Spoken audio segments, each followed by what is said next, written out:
ಬೈರತಿ ಸುರೇಶ್ ಅವರಿಗೆ ಉಪಮುಖ್ಯಮಂತ್ರಿ ಸ್ಥಾನ ನೀಡಬೇಕು.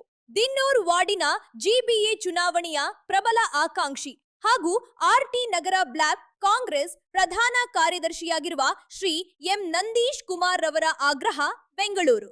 ಆರ್ಟಿ ನಗರ ಬ್ಲಾಕ್ ಕಾಂಗ್ರೆಸ್ ಪ್ರಧಾನ ಕಾರ್ಯದರ್ಶಿಯಾಗಿರುವ ಶ್ರೀ ಎಂ ನಂದೀಶ್ ಕುಮಾರ್ ರವರ ತಮ್ಮ ನೆಚ್ಚಿನ ನಾಯಕರಾದ ಬೈರತಿ ಸುರೇಶ್ ಅವರಿಗೆ ರಾಜ್ಯ ಸರ್ಕಾರದಲ್ಲಿ ಉಪಮುಖ್ಯಮಂತ್ರಿ ಸ್ಥಾನ ನೀಡಬೇಕೆಂದು ಆಗ್ರಹಿಸಿದರು. ಸುದ್ದಿಗಾರರೊಂದಿಗೆ ಮಾತನಾಡಿದ ಅವರು, ಕಾಂಗ್ರೆಸ್ ಪಕ್ಷದ ಸಂಘಟನೆ ಬಲವರ್ಧನೆ, ಜನಪರ ಕಾರ್ಯಗಳು ಹಾಗೂ ಪಕ್ಷದ ಸಿದ್ಧಾಂತಗಳನ್ನು ಜನರಿಗೆ ತಲುಪಿಸುವಲ್ಲಿ ಬೈರತಿ ಸುರೇಶ್ ಅವರು ಮಹತ್ವದ ಪಾತ್ರ ವಹಿಸಿದ್ದಾರೆ. ಪಕ್ಷದ ಬೆಳವಣಿಗೆ ಮತ್ತು ಸರ್ಕಾರದ ಯಶಸ್ಸಿಗೆ ಅವರ ಕೊಡುಗೆ ಅಪಾರವಾಗಿದ್ದು, ಅವರ ಅನುಭವ ಮತ್ತು ನಾಯಕತ್ವವನ್ನು ಪರಿಗಣಿಸಿ ಉಪಮುಖ್ಯಮಂತ್ರಿ ಹುದ್ದೆಯನ್ನು ನೀಡುವುದು ಸೂಕ್ತ ಎಂದು ಅಭಿಪ್ರಾಯಪಟ್ಟರು. ರಾಜ್ಯದ ಅಭಿವೃದ್ಧಿ, ಸಾಮಾಜಿಕ ನ್ಯಾಯ ಹಾಗೂ ಜನಸಾಮಾನ್ಯರ ಸಮಸ್ಯೆಗಳ ಪರಿಹಾರಕ್ಕೆ ಬೈರತಿ ಸುರೇಶ್ ಅವರಂತಹ ಅನುಭವಿ ನಾಯಕರ ಸೇವೆ ಇನ್ನಷ್ಟು ಪರಿಣಾಮಕಾರಿಯಾಗಿ ಬಳಕೆಯಾಗಬೇಕಿದೆ. ಆದ್ದರಿಂದ ಪಕ್ಷದ ಹೈಕಮಾಂಡ್ ಹಾಗೂ ರಾಜ್ಯ ನಾಯಕತ್ವವು ಅವರಿಗೆ ಉಪಮುಖ್ಯಮಂತ್ರಿ ಸ್ಥಾನ ನೀಡುವ ಕುರಿತು ಸಕಾರಾತ್ಮಕವಾಗಿ ಚಿಂತನೆ ನಡೆಸಬೇಕು ಎಂದು ಆರ್ಟಿ ನಗರ ಬ್ಲಾಕ್ ಕಾಂಗ್ರೆಸ್ ಪ್ರಧಾನ ಕಾರ್ಯದರ್ಶಿಯಾಗಿರುವ ಶ್ರೀ ಎಂ ನಂದೀಶ್ ಕುಮಾರ್ ರವರ ಒತ್ತಾಯಿಸಿದರು. ಈ ಸಂದರ್ಭದಲ್ಲಿ ಕಾಂಗ್ರೆಸ್ ಕಾರ್ಯಕರ್ತರು ಹಾಗೂ ಬೆಂಬಲಿಗರು ಉಪಸ್ಥಿತರು. ಸರ್, ಇವತ್ತು ಸಚಿವ ಸಂಪುಟ ಪುನರ್ರಚನೆ ಆದಾಗ ಇವತ್ತು ಮುಖ್ಯಮಂತ್ರಿ ಘೋಷಣೆ ಆಗುತ್ತೆ.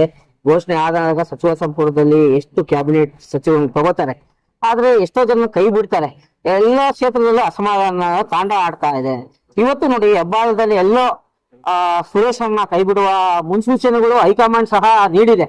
ಯಾಕೆ ಅಂದ್ರೆ ಬೇರೆಯವ್ರಿಗೂ ಸಹ ಕೊಡಬೇಕು ಅವಕಾಶ, ಹಿಂದಿನ ಸೀನಿಯರ್ ಇದ್ದಾರೆ ಅಂತ ಎಲ್ಲೋ ಕೇಳ್ಪಡ್ತಾರೆ. ಏನ್ ಹೇಳ್ತೀರಾ ಸರ್? ಸರ್, ಬೈರತಿ ಸುರೇಶ್ ಅನ್ನೋರ್ಕಿಂತ ಸಮರ್ಥರಿದ್ರೆ ಮಾಡ್ಲಿ. ಯಾಕಂದ್ರೆ ನಮ್ಗೆ ಹಿಂದುಳಿದ ವರ್ಗದವರು ಅಂತಂದ್ರೆ ಕೈಯಿಂದ ಅಂತಂದ್ರೆ ಸಿದ್ದರಾಮಣ್ಣ. ಈ ಹಿಂದೆ ನಾವಂತೂ ಕಣ್ಣಾರೆ ದೇವರಾಜ ಅರಸು ಅವ್ರನ್ನ ನೋಡಿರ್ಲಿಲ್ಲ, ಅವ್ರನ್ನ ಪ್ರತಿರೂಪವಾಗಿ ಸಿದ್ದರಾಮಣ್ಣ ನೋಡಿದ್ವಿ. ಇವತ್ತು ಸಿದ್ದರಾಮಣ್ಣನ ಜಾಗದಲ್ಲಿ ಬೈರತಿ ಸುರೇಶ್ ಅನ್ನೋರು ನೋಡ್ತಾ ಇದ್ವಿ. ಹಾಗಾಗಿ ಬೈರತಿ ಸುರೇಶ್ ಅನ್ನೋರ್ನ ಯಾವ ಕಾರಣಕ್ಕೂ ಕೂಡ ಕೈ ಬಿಡುವಂತ ಪ್ರಶ್ನೆ ಇಲ್ಲ. ಒಂದ್ ವೇಳೆ ಆ ರೀತಿ ಏನಾದ್ರು ಆದ್ರೆ ನಾವೆಲ್ಲ ಅಹಿಂದ ಸಮುದಾಯ ಅಂತ ಏನಿದೀವಿ, ನಾವೆಲ್ಲ ಉಗ್ರವಾದಂತ ಹೋರಾಟ ಮಾಡಕ್ ರೆಡಿ ಇದೀವಿ. ಸರ್, ಇವಾಗ ಸಚಿವ ಸಂಪುಟ ಪುನರ್ರಚನೆ ಆಗುತ್ತಲ್ವಾ, ಅನೇಕ ಹಿರಿಯರಿದ್ದಾರೆ, ಅಲ್ಪಸಂಖ್ಯಾತರಿದ್ದಾರೆ. ಇವತ್ತು ಡಿಸಿಎಂಗೆ ಉಪಮುಖ್ಯಮಂತ್ರಿ ನೀಡಬೇಕು ಅಂತ ಅಲ್ಪಸಂಖ್ಯಾತರು ಧ್ವನಿ ಎತ್ತಾ ಇದ್ದಾರೆ. ಇವತ್ತು ಅಲ್ಪಸಂಖ್ಯಾತರೇ ನಿರ್ಣಾಯಕ ಆಗಿದೆ. ಕೊಡ್ಲಿ ಬಿಡಿ ಸರ್, ಅಲ್ಪಸಂಖ್ಯಾತರಿಗೂ ಒಂದು ಡಿಸಿಎಂ ಕೊಡ್ಲಿ, ಅಹಿಂದ ಸಮುದಾಯಕ್ಕೂ ಒಂದು ಡಿಸಿಎಂ ಕೊಡ್ಲಿ, ಅದರಲ್ಲಿ ಏನು ನಮ್ದೇನು ತಕರಾರಿಲ್ಲ. ಹಾಗಾದ್ರೆ 136 ಸೀಟ್ ಗೆದ್ದಿಲ್ಲ ಕಾಂಗ್ರೆಸ್ ಅವರು, ಎಲ್ಲರಿಗೂ ಉಪಮುಖ್ಯಮಂತ್ರಿ ಕೇಳ್ಕೊಂಡು ಹೋದ್ರೆ ಹೆಂಗೆ ಸರ್? 4 ಮಾಡ್ತೀನಿ ಅಂತಂದಾಗ, 4 ಕೊಡ್ತೀನಿ ಅಂತಂದಾಗ, 4 ಏನು ಶೋಷಿತ ಸಮುದಾಯಗಳಂತಾನೆ ವಿಶೇಷವಾಗಿ ಅಲ್ಪಸಂಖ್ಯಾತರು, ದೀನದಲಿತರು, ಹಿಂದುಳಿದವರಿಗೆ ಕೊಡ್ಲಿ ಅನ್ನೋದು ನಮ್ಮ ಅಭಿಪ್ರಾಯ. ಸಚಿವ ಸಂಪುಟ ಪುನರ್ರಚನೆ ಆಗ್ತಾ ಇದೆಯಲ್ಲ, ಫುಲ್ಲು ಭರ್ತಿ ಆಗುತ್ತಾ? ಭರವಸೆ ಇದೆಯಾ ಯುವ ಮುಖಂಡರಾಗಿ?